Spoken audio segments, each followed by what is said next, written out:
I've had it with the way Western K-pop fans are treating idols, and it's time someone said it out loud. This isn't just a mild annoyance, it's a deeply rooted, infuriating problem that's poisoning the entire community. Western fans, mostly English-speaking, seem to have this arrogant, Orientalist worldview where they expect K-pop idols to conform to their Western ideals and norms without any regard for the idol's own cultural backgrounds. It's disgusting, and frankly, it needs to stop. Let's talk about cultural policing. I can't even count how many times I've seen Western fans demanding that idols learn about Western cultures, all while they themselves refuse to learn a damn thing about Asian cultures beyond what they see in K-pop or K-dramas. It's the height of hypocrisy. They want their idols to speak perfect English, understand Western history, and follow Western social norms. But when it comes to understanding the cultural context in which these idols live and work, they couldn't care less. How arrogant do you have to be to expect someone else to adapt to your culture while you make zero effort to understand theirs? And don't get me started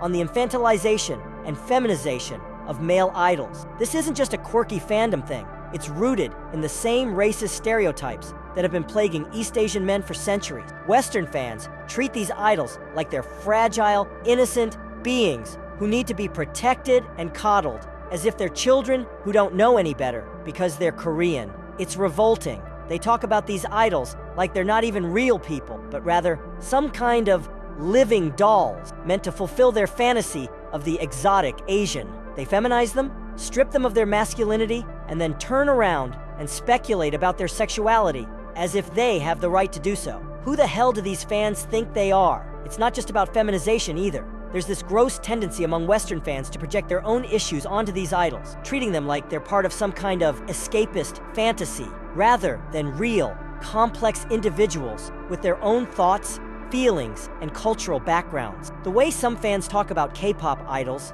you'd think they were discussing anime characters or video game avatars, not real human beings. It's as if these idols exist solely for their entertainment, and anything that deviates from their idealized version of what an idol should be is met with outrage and disdain. The hypocrisy doesn't end there. Let's take a look at how Western fans react to idols who actually are from Western cultures. Idols who speak English fluently, who understand Western norms because they grew up with them, often face ridiculous amounts of hate for being too Western. Yoonjin, Bangchan, Kiho, these idols are constantly criticized and mocked for being themselves, for daring to speak English or express ideas that don't fit the narrow mold that Western fans have created for K-pop idols. It's the ultimate double standard. These fans don't actually want idols to understand Western culture.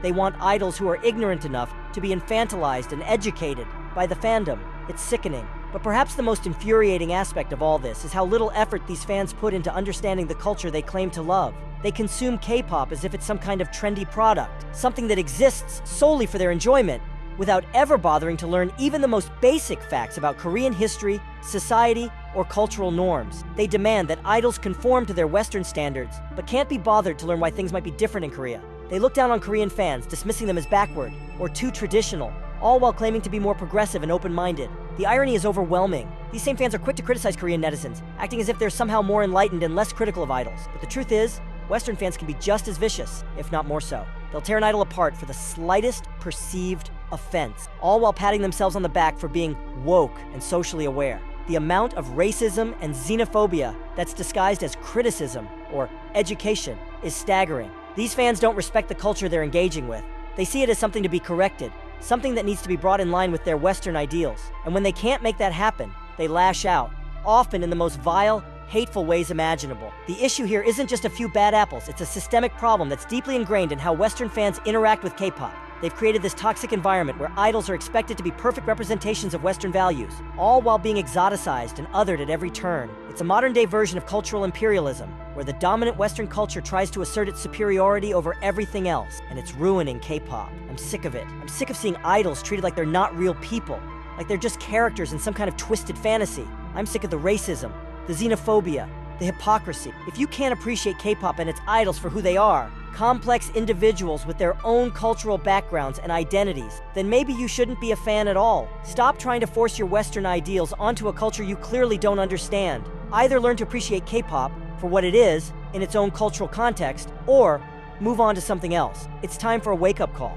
Western K-pop fans need to take a long, hard look at themselves and the way they interact with this culture. Stop treating idols like they exist solely for your entertainment. Stop infantilizing them. Stop feminizing them. Stop projecting your issues onto them. Start respecting them as real people with real cultural identities that are different from your own. And, most importantly, start respecting the culture that created the music and the artists you claim to love. Because if you can't do that, you don't deserve to call yourself a fan. What do you think? Are Western fans guilty of this kind of behavior? Should they be doing more to respect Korean culture and K-pop idols? Let me know your thoughts in the comments below. And if you're as fed up with this nonsense as I am, make sure to like, subscribe, and share this video with other K-pop fans who need to hear this.